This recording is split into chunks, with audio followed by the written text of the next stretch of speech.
Hi guys, it's Trooper Bry. Welcome to my 2014 year-end wrap-up. My first year of metal detecting is over. Well, the last 7 months of 2014 anyway, since I'm new. About a year ago, last Christmas, my buddy Ron got a bounty hunter detector for Christmas from his girlfriend. And it was something he really wasn't interested in. Threw it in the closet and wound up showing it to me over the winter. And I guess that's what got it started. I watched a bunch of YouTube videos. After that, I watched way too many YouTube videos, and then I finally pulled the plug late May, just in time for Memorial Weekend. I bought a Garrett Ace 350 Pro Pointer and some other stuff that I wound up replacing since it was beginner stuff. And we all make better decisions as we get better with hobbies. I used that detector for probably 3.5 months, and it's a great detector, don't get me wrong. I'm sure lots of people enjoy the hell out of theirs. I wanted something a little more engaging though. I wanted something with a VDI. A couple of used units came across my bow, and I finally settled on a White's V3i. Despite some of the rumors I had heard about the Spectra series, and it's been a good detector to me. I enjoy it. The 3 frequencies are great. Definitely in park hunting, it lets me know that that's a beer cap. Leave it for the next sucker. So I've enjoyed that. A lot of people to thank. I guess we'll start with the YouTube crowd, since that's where I got started. I watched a ton of videos. A lot of people I didn't subscribe to. I was just cramming on videos, but I definitely keyed in on a bunch of New Englanders. I think Bill Ladd, big fellas, him and Howard Hewitt, my apologies. Definitely my first subscription. There's some other guys I'm going to take a look at here, apologize. Madison, Maine, I think I subscribed to you early. I know Bo met Aqua Chigger. I know I subscribed to you early on, even though you're not quite New England. I'm in Connecticut, by the way. CT Todd, I think I subscribed to him early. Phil T1, Todd Hiltz, another fantastic detector here in right here in Connecticut, actually. I think I subscribed to him early, and I'm actually on the same website he's actually on now. I enjoy the hell out of their reports, and they were him and Dave Wise were both a lot of inspiration, helping me get involved in metal detecting. And obviously I've signed up with a whole bunch of you guys after that. Comments and thumbs up I give all you guys. Big nod goes to Stealth Diggers, Charlie and his whole crew up there. Just they find great stuff. They put up great videos. I'm glad to have had a little fun with them so far. Thank you, Charlie, Henry, Mr. Keebler, as he's better known, Keebler-san, J-Mo, Just Bob, Faceless George, and I know I'm forgetting somebody, so kicking the ass for that. Had some fun, found some great relics, thanks to the people over on American Detectors, which is the site I wound up on. Just a few weeks, I think, within me joining up the site, one of the admins, Dell, real name Dan, who only lives about 20 minutes in that direction, was nice enough to take me out on a few hunts to some cellar holes and show me basically what you look for when you're out in the woods, if you're looking for cellar holes. Thanks to him, I did find some buttons. I found a few other relics. So thank you very much, Dan, for getting me started and putting the bug in me a little deeper. Also thanks to Rob and Al in Massachusetts, who also took me on a couple hunts up there. I did pretty good with Al for sure. Rob, we had a tough day, but hey, I got my first Indian head with you, so thank you guys. And of course I want to thank my buddy Lee right here in Connecticut, the British Bulldog. He loves hunting parks and cities, and he took me on more than a few hunts we took together this year. We had a lot of fun with him, and he's a riot. Looking forward to 2015 with him, getting out doing some hunts, and maybe find some of the good stuff he finds in the parks, because he does find some great silver. I won't go on too much longer here, so we can get my stuff in. I guess my big focus for 2015 is going to be permissions. I am learning research, but finding quickly that a lot of the guys that are very good at detecting here have probably already found most of the cellar holes in Connecticut. So by the time I find them, they're going to be empty. So permissions is one of the things I'm looking to do, especially the town I live in here in Connecticut. There's plenty of homes from the 1700s I can go door knock on, and I even had some hobby cards made up, which is how I got my field permission for my first set of videos you guys have been watching. So thanks to everybody for posting videos and helping me get involved in the hobby. Thanks for everybody taking the time and taking me out. I have warned a few guys some hunts. That's it. I won't hold you up too long, so let's get on with the goodies. Thanks for watching, and hopefully I'll get some videos up again soon here. We'll see you guys soon. Thanks. Alright guys, here it is, my finds for 2014. I spent more time in parks than I did on properties or out in the woods, obviously, since permissions is new and getting used to detecting as well. I wasn't ready to go banging on people's doors, especially in this town or this year we're going to knock on doors, now that I know how to use my machines and better with the lawn surgery. So a lot of park junk, your usual stuff. I don't have anything really particular interesting here. Ladies 9 West watch, some fakey rings, some kids jewelry, Cub Scout, the old neckerchief clasp. I think everybody gets these. This is kind of interesting. It goes off of a police officer's badge. That's the lower half. That's where his name would go, I guess. Somebody who's actual police officer. I am not, by the way. Trooper Bry is just a nickname, and how I got that is actually pretty funny. I've had it about a dozen years. So keys, everyone digs keys. If you're a Libra, you lost your bracelet, give me a holler. I'll get it back to you. Cross necklace. Emirati coin. This is a small type of some sort of blah blah blah blah, I forget, worth about I think 27 cents. So I got myself an Arab nickel. Ugly grandma's ring, the old stretchy finger thing. I guess if you got a fat grandma, she can put her ring on. Other crunk junk, real cheap ring, other kind of stuff like that.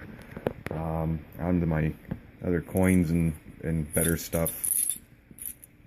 Silver. Some of this was at parks, some of this was on property, some of this was in the field. My only war nickel, I don't know what year that is, 42. 42S mint. First silver metal detecting, 41 mercury dime, I believe. That was my second silver. My first barber dime, that was found at my first and only house permission. My 1906 barber dime, which we saw in one of my other videos. My first real ring, which was, I think that's a lady's toe ring, or it's a very small girl's ring. I'm not sure if something was in the middle. But I'll take it. .925, my first ring. And this was something I got at a park as well. This is my Native American with a, I don't know if it'll focus in on here, it's got a maker's mark on it that goes back to the Bell Trading Company. You can kind of see it there. Bell Trading was out of, I think, Albuquerque, New Mexico, 1935 to 1972 for that maker's mark. And it's a Native American silver sterling and turquoise ring. If I can get the phone to focus, come on. Jeez. Rotten phone. So, one of my favorite finds. This is something that's been sized down, and I may have it resized back up. So, that's my silver for 2014. My Indian heads, 1890. That's a field find from my buddy Rob up in Mass. Thank you. 1880, that's from one of my yard permissions. That one's in nice shape, actually. I think that was a park find, 1906, and another toasty 1906. I think that was from my field hunt that I posted as well. Wheaties. They didn't do so good. I've actually dug a whole lot more Wheaties out of my pocket from pocket detecting than I have anything else. Detecting so far. I don't think there's anything in there. I didn't look for key dates. Blah blah blah blah. Only other coin, and this is my baby. Thank you very much, Al, for the farm field permission hunt with you up in Massachusetts a few weeks ago. This, if it was real, it would be a King George II halfpence, and it was identified as the small head, which would make it 1829 to 1839. But it's a counterfeit. It only rang up 51 VDI on my whites. There's really nothing left at the back. The front, you can get just enough off there to see what it is. So definitely, this is one of my two best finds for 2014. That and my my Native American turquoise and silver ring. Those would be my two best finds for 2014 if you had to hold a gun to my head. My buttons. I think I really like buttons. My first one came from a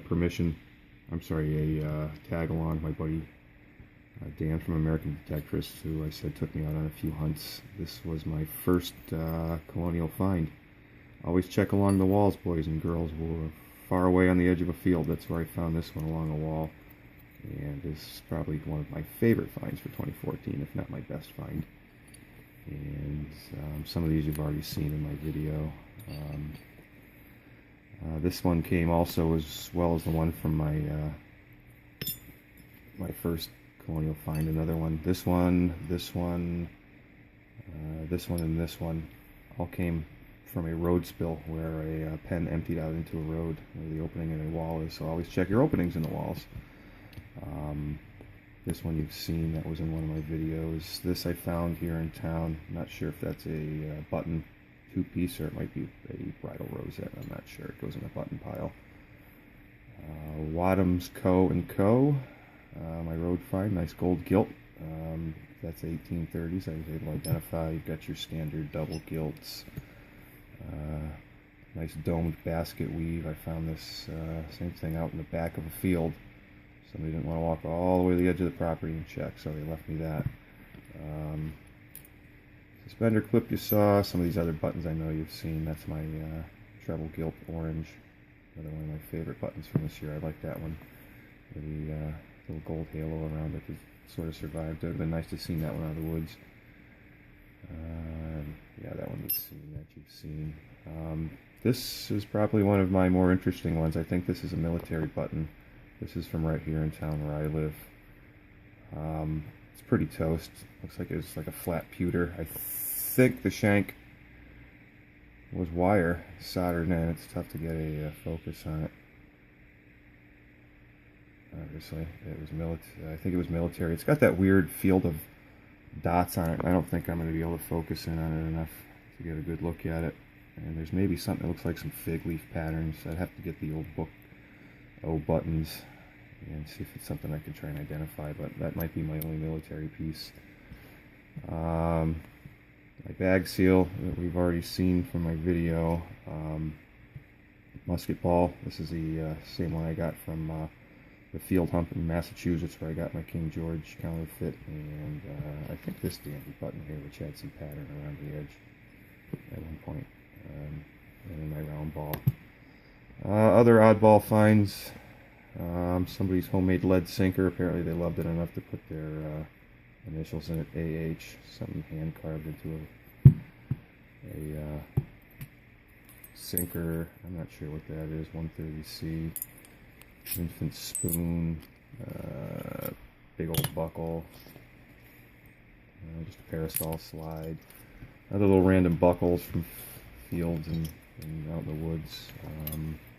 That was on a home permission. That's actually a license plate tag here in Connecticut, 1952 license plate tag. Barn hole hunt out in the woods. One of my first barn hole, actually my only barn hole hunt. That was about it. That's been pretty beat. My pewter spoon handle. Found that out along with that basket weave button. Oddball piece of pewter. I don't know if that's a real pattern or not. Not sure what it is. Pretty interesting. Probably slag. This was found, I think, on the backside of a home site. Not particularly old. Gem Micromatic razor from the 30s or 40s. Doesn't work. It's all bound up. And from the same era, a Maybelline Ladies slide lipstick, not the twisty type, because it's got that little metal tab. It's all jammed up. So, oh, and finally, since Mr. Park Hunt, $60 in change in clad, and hopefully I don't get that much clad, and I get a whole lot more of this stuff for 2015. So that rambled on long enough, guys. Thank you very much for watching my 2014 finds. Thanks for everybody who helped me out on detecting this year, and I'm really looking forward to the next season. We'll see you guys.